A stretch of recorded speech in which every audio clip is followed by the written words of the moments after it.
Good day, students. How are you all doing? You have me, Anita Settle ma'am, again, now coming up with the first chapter of class 9, Matter in Our Surroundings. Now, before we proceed with the chapter, let's have a quote. The quote says that, children, to study matter is basically to explore universe autobiography. ठीक है, जब हम matter पढ़ रहे हैं इसका मतलब है कि चलो हम जब कभी भी कोई चीज पढ़ रहे हैं, सॉलिड्स के बारे में, लिक्विड्स के बारे में, गैस के बारे में, प्लाज्मा, आइंस्टाइन, तो बेसिकली हम क्या कर रहे हैं, यूनिवर्स की ऑटोबायोग्राफी पढ़ रहे हैं, यूनिवर्स को समझ रहे हैं हम कि कैसे पढ़ते हैं, यूनिवर्स में होता क्या है. So basically we are exploring. चलो let's start with what is matter. Matter is anything that occupies space and has mass. Okay, जैसे कि ये अब मैं ले रही हूँ वाटर बॉटल. ठीक है चिल्ड्रन, ये वाटर बॉटल मेरे हाथ में है, इसके अंदर मास है, इसका वजन है, और it is occupying some space, isn't it? So anything that occupies space and has mass is matter. मैं मैटर हूँ, आप मैटर हो. ठीक है children, so whatever it's there around you, the chairs, the tables, the pen, the pencil, the universe, the birds, the elephants, the tiger, the lion, the jeep, everything around you is matter. ठीक है. अब important ये है कि matter जो है, all living and non living जो थी चिल्ड्रन, इन्होंने ये बोला है कि पुराने जमाने में लोग बोलते हैं कि it is made up of 5 elements. क्या है?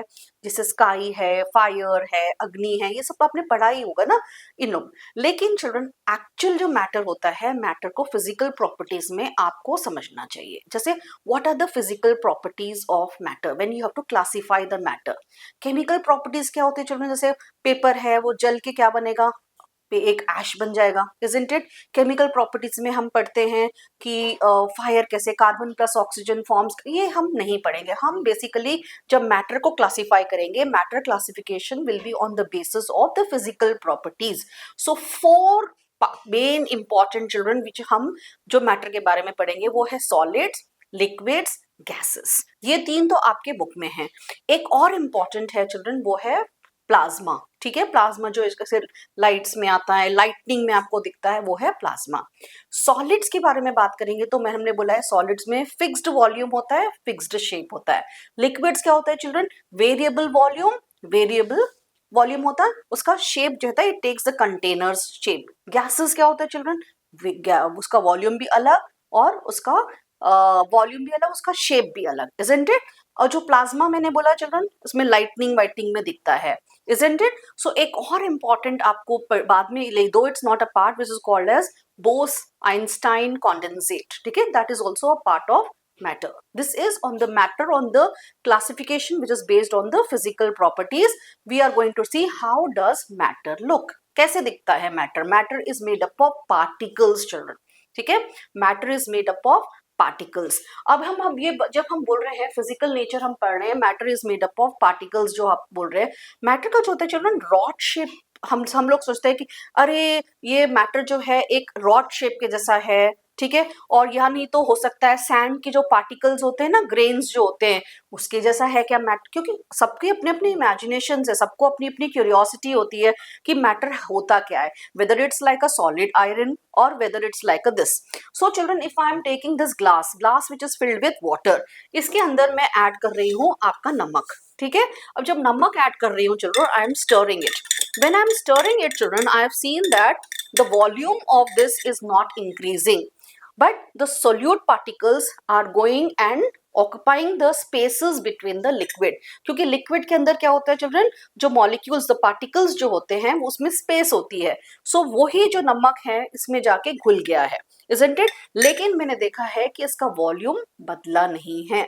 ठीक है children, volume, this is the first activity of your NCERT which says that matter is made up of particles and matter occupies empty spaces. Okay, जो solute particles है, they go and occupy the spaces between them.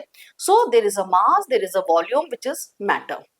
ठीक है children, सो ये आपकी activity है which talks to you about the particles have space between them. Space की वजह से ही तो जाके नमक पानी में घुला है, isn't it? So when we talk about, if you take a beaker children, जैसे अब पानी है, पानी के अंदर क्या है, पानी के अंदर छोटे छोटे स्पेसेस है. ठीक है, water particles. So they have space between them. So when they have empty spaces between them, basically अगर आपको समझना है तो आप समझना चाहिए जो salt है वो क्या करता है, वो उसके या salt हो या sugar हो, they go and occupy the empty spaces between the particles of the liquid. जो मैंने आपको ये एक्टिविटी कराई है. So इसका मतलब ये है कि the matter is made up of particles. Okay, next is children, matter, particles of matter are very small beyond your imagination. आप सोचते भी नहीं हो बट उससे भी छोटे हैं एटम के पार्टिकल्स. ठीक है, जैसे आप एक ग्लास ले लो, उसके अंदर आप कोई भी एक लिक्विड डालो, या ना तो पोटेशियम परमैंगनेट आपको इसमें एनसीईआरटी में दिया, पोटेशियम इज KMnO4. ठीक है, वो अब जैसे ही डालोगे चिल्ड्रन वो पर्पल कलर का हो जाता है. ठीक है, जैसे आप स्टर करोगे पर्पल कलर का हो जाएगा. मतलब आप इमेजिन एक ड्रॉप, एक क्रिस्टल KMnO4, उसको पूरा रंग दिया उसने, पूरे ग्लास को रंग दिया, वाटर को पूरा रंग दिया, और उसको मैंने एक छोटी सी कैप लेके उसमें दूसरे में डाला, सपोजिंग 90 ml में, तो उसमें भी कलर आ रहा है. अगर उसमें से 10 लेके मैंने थर्ड में डाइल्यूट किया तो उसमें भी कलर आ रहा है. तो इससे जब मैं रिपीटेड डाइल्यूशंस कर रही हूँ चिल्ड्रन, उसमें पता चल रहा है कि आफ्टर एवरी डाइल्यूशन जो कलर है, एक में फर्स्ट में तो कलर स्ट्रॉन्ग था, but after repeated dilution the colour is still maintained, isn't it? So एक पॉइंट आता है जब कलर गायब हो जाता है. लेकिन इससे ये पता चलता है कि जो पार्टिकल्स ऑफ मैटर है children, they are so small, okay, but they are large in number. छोटे हैं लेकिन बहुत ज्यादा है. तो इमेजिन छोटा सा क्रिस्टल ऑफ KMnO4 एक पूरी ग्लास को रंग सकता है, इजंट इट? एंड वो ग्लास जो अब 100 ml की ग्लास है, उसको आप 10 ml रिपीटेड डाइल्यूशन, 90 ml पानी लो, उसको 10 ml में डालो, फिर वहां का 10 ml लो, फिर 90 ml में डालो. ये आपकी सेकेंड एक्टिविटी है. It says that particles are extremely small beyond your imagination but larger in number. That is your second activity. ठीक है, सो ये फर्स्ट एक्टिविटी और सेकेंड एक्टिविटी आप लोगों को समझ में आ गई है. फर्स्ट एक्टिविटी में बोला था कि पार्टिकल्स के अंदर स्पेस है. ठीक है children, particles are small in size, है ना. सो एंड मैंने बोला था जब डाइल्यूट किया तो उसको पूरा रंग दिया, तो that means we said that particles are very small in size but they are larger in number. अब हम पढ़ेंगे चिल्ड्रन, इंपॉर्टेंट है, कैरेक्टरिस्टिक्स पढ़ना है हमें. ठीक है, कैरेक्टरिस्टिक्स पढ़ना है. एक है particles of matter are moving constantly. Okay, जो पार्टिकल्स है मैटर के अंदर मूव करते हैं क्या? हाँ जी करते हैं, बहुत करते हैं. So the particles of matter are constantly moving. Supposing children, मैं पूजा रूम में बैठी हूँ और मैंने दिया जलाया, मैंने अगरबत्ती जलाई, तो अगरबत्ती की स्मेल कहाँ आती? पूरे घर में स्मेल फैल जाएगी, इजंट इट चिल्ड्रन? तो इससे क्या पता चलता है? इसलिए ये पता चलता है जो पार्टिकल्स है वो they are moving, they are constantly moving. Okay, जो मूवमेंट है चिल्ड्रन, आज जैसे आप एक सिंपल एग्जांपल, जैसे आपकी मम्मी, आप स्कूल से वापस आते हो, घर के एंट्रेंस पे, डोर पे एंट्रेंस आते आप बोलते अरे मम्मा आपने आज राजमा बनाया है. कैसे पता चलेगा? पता तो चल जाता है इमीडिएट, आपको पता भी नहीं किचन में कहाँ है, बट आप बोले कि मम्मा आज आपने राजमा चावल बनाया. So it is because the particles of the matter are constantly moving.